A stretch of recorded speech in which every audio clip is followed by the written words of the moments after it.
여러분 인생이 살만하십니까? 그러니까 방금 드렸던 찬양의 고백처럼 목소리가 날개치며 올라간 같은 힘들이 인생 속에서 마구 펼쳐지십니까?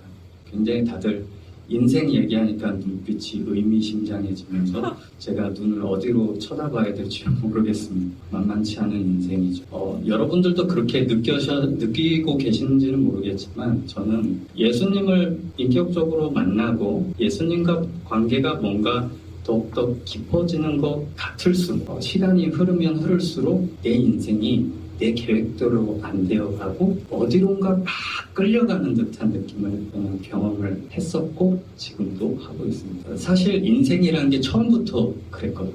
내 존재, 내가 선택하지 않은 내 존재. 그리고 태어나서 보니까 내가 선택하지 않은 가정환경. 그리고 태어나서 거울을 딱 보니까 깜짝 놀라지 않았어요? 이 얼굴을 보고 저만 놀랐네. 다들 잘생기셔서. 마주하게 되는 현실, 직면하는 상황마다 내 상상과는 다르죠. 내가 어렸을 때 꿈꿨었던 모습과는 점점 멀어지는.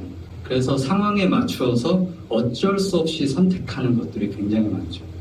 어쩔 수 없이 선택한 대학, 어쩔 수 없이 선택한 직장. 살면서 우리가 굉장히 여러 가지 일들을 마주하게 되는데요. 예기치 않은 사건, 사고들을 마주하고 경험을 하고 나서 생겨나는 게 있어요. 트라우마라고 하죠. 근데 오래전에 겪었었던 일임에도 불구하고 현재 나에게 그 일들이 작용이 해요. 영향을 받아요. 어려움이 있어요. 근데 지금 당장 현실 속에서는 또 문제들이 많단 말이에요. 걱정하고 염려하는 그런 숨이 막히죠. 고단하고 너무 힘들고 힘겹게 느껴져요. 또 앞으로는 무슨 일이 일어날까 두려움이 더 많아지고 그런 경험들을 합니다. 저는요 좀 느립니다. 느린 캐릭터예요. 보시다시피 그리고 어수룩합니다. 그래서 하는 일들마다 좀 어설픈 면이 많아요. 근데 마음은 되게 완벽하게 하고 싶거든요. 근데 그게 잘 안 돼요. 그리고 굉장히 내성적이고 또 예민하기까지 합니다. 그리고 상처도 잘 받고 당황도 다 잘하고. 제가 여러분 앞에 선 게 되게 당황스러운 일이에요. 네. 그래서 이제 어릴 때부터 이렇게 지냈는데 이런 성격이다 보니까 어떤 작은 일에도 굉장히 쉽게 상처받고 그게 트라우마로 남게 되더라고요. 커서 이렇게 보니까 나는 왜 그러지? 다른 사람들은 안 그런 것 같은데 했는데 알고 보니까 그 어릴 때의 일들이 무의식적으로 저를 이렇게 힘들게 했던 거죠.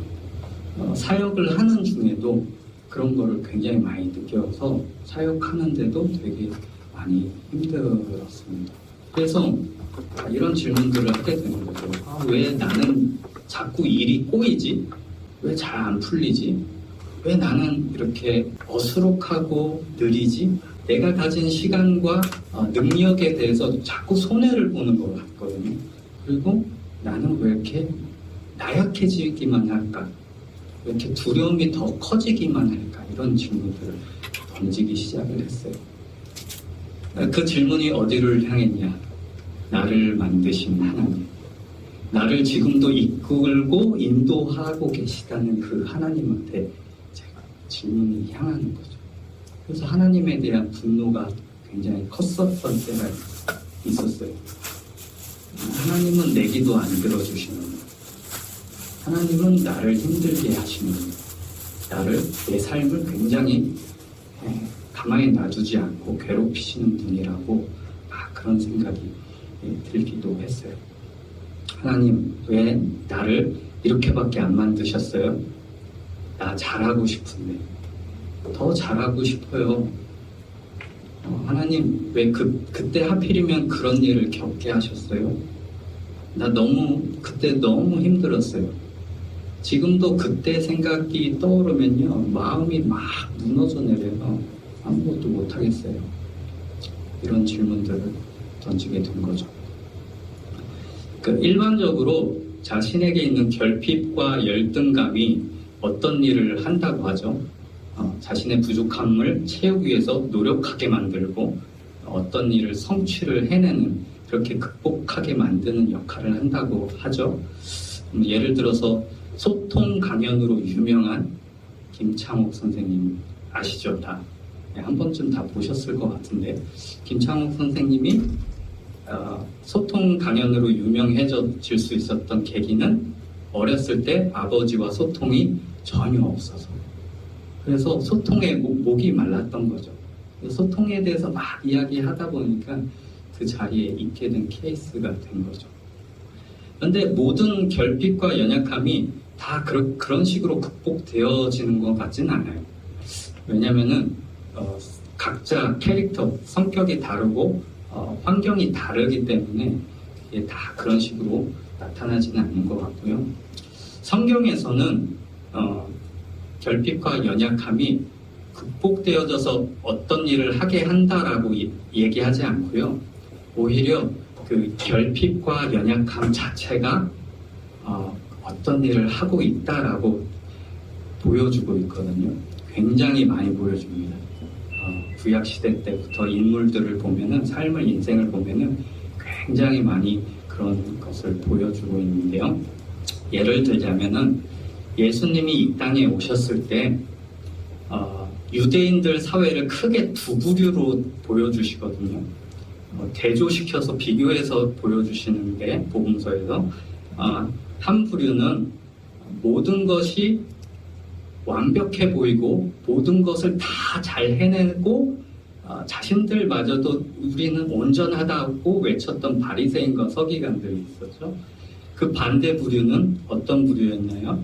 죄인 취급받고 저주받은 자라고 손가락질 받았던 세리, 창녀, 병든 사람들이었거든요. 우리가 다 알다시피 어떤 사람이 진정한 복을 누린 자들인가요? 이 후자죠. 지금 현실에서는 결핍이 있고 연약함이 있고 손가락질 당하고 공고한 삶을 살아가는 그들이 예수님을 만나는 복을 누리게 되죠. 결국에는 그들이 가졌던 결핍과 연약함이 그들을 어디로 떠밀었느냐?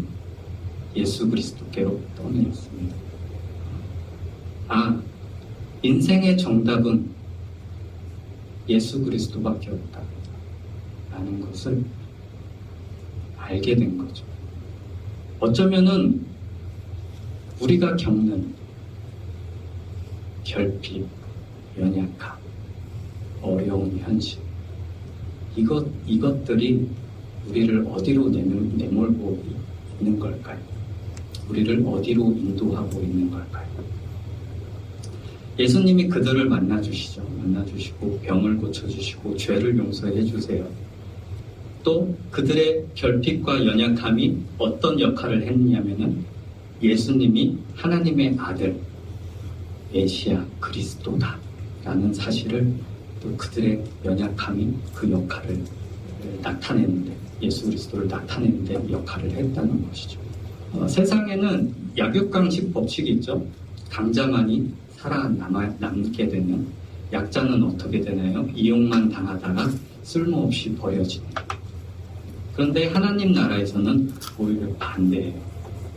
하나님 나라에서는 그 연약함이 오히려 주님을 드러내는 일로 채워집니다. 기독교 신앙에서 굉장한 기이한 현상인데요.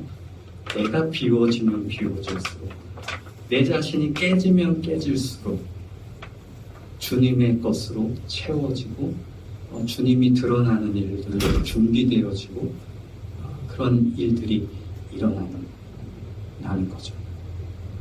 지금 당장 결핍이, 내 연약함이 나한테 도대체 무엇을 하고 있을까 잘 모르셔도 괜찮습니다. 우리는 어떤 결과가 빨리 나타나지고 감동받고 감격받아서 빨리 확인하고 싶어 하거든요. 그런데 하나님의 일하심은요, 그런 것과 상관없이 일하세요. 하나님은 성실하게, 꾸준히 우리들의 모든 상황, 연약해진 상황, 세상 가운데서 낮아빠진 상황, 이 모든 상황 가운데서 개입하고 계셔요. 개입하시면서 어떤 일을 하고 계시다는 것을 로마서 8장에서 이야기하는데요. 26절에서 28절에 이런 말씀이 있습니다. 이와 같이 성령도 우리의 연약함을 도우시나니 우리는 마땅히 기도할 바를 알지 못하나 오직 성령이 말할 수 없는 탄식으로 우리를 위하여 친히 간구하시느니라. 마음을 감찰하시는 이가 성령의 생각을 아시나니 이는 성령이 하나님의 뜻대로 성도를 위하여 저와 여러분들을 위하여 간구하시느니라. 우리가 알거니와 하나님을 사랑하는 자 곧 그의 뜻대로 부르심을 입은 자들 저와 여러분들에게는 모든 것이 합력하여 선을 이루느니라. 그 모든 것이라고 하는 것은 내가 잘하는 것뿐만 아니라 내가 못하는 것, 내 못남, 실수, 연약함, 결핍, 후회 이런 것들로도 선을 이루시는데 일을 하신다라는 말씀을 합니다.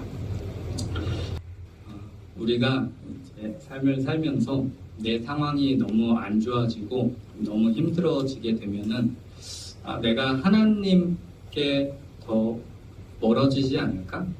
하나님께 배신감을 느끼고 하나님을 떠나게 되는 상황이 벌어지지 않을까라는 생각을 갖게 되는데요. 하나님이 우리를 놓치지 않는다고 말씀하십니다. 끝까지 붙들고 있다라고 말씀을 하시는데요. 아까 말씀드린 로마서 8장 그 후반부에 보면요. 이런 내용이에요. 하나님이 우리를 위하시면은 누가 우리를 대적할 수 있겠습니까? 하나님이 우리를 의롭다 하셨다면은 누가 우리를 정죄할 수 있겠습니까? 누가 우리를 그리스도의 사랑에서 끊으리요? 그것이 환난이나 곤고나 박해나 기근이나 적신이나 위험이나 칼이랴. 설령 죽임을 당하는 자리로 내몰린다 할지라도 이 모든 일에 우리를 사랑하시는 이로 말미암아 우리가 넉넉히 이기느니라 라고 말씀을 해줍니다. 넉넉하지 않은데요. 현실은 넉넉히 이기는 것 같지 않은데요. 너무 힘든데요. 너무 버거운데요. 그런데 내 힘으로 이기는 것이 아니라요. 내 힘으로 넉넉히 이기는 것이 아니라 넉넉히 이기게 하시는 하나님이 저와 여러분들을 붙잡고 있기 때문에 넉넉히 이기는 거예요. 우리의 현실에서 우리가 느끼는 느낌은 넉넉하지 않은 것 같지만 하나님이 붙들고 계셔요. 하나님의 사랑에서 끊을 수 없다 말씀을 합니다. 얼마 전 제가 오랜만에 친구와 통화를 하게 되었는데요. 그동안 너무 오랜만에 통화를 해서 그동안 있었던 이야기를 서로 주고받았는데 그동안에 그 친구한테 참 어려운 일이 있었더라고요. 내가 저 친구였어도 되게 힘들었겠다 싶은 그 보통 남자들이 그런다고 하죠. 힘들게 되면은 동굴로 들어간다고 하죠. 저도 이렇게 힘들 때 이렇게 막 불을 팝니다. 그래서 들어가서 숨어서 안 나오는 경우가 있어요. 근데 그 친구가 이렇게 저한테 얘기하더라고요. 나 요즘에 큰 구덩이를 2개 파고 있어 라고 이야기하더라고요. 너무 힘들다는 거죠. 난 이렇게 너무 힘들어. 그래서 제가 이렇게 대답해 줬어요. 더 깊게 파.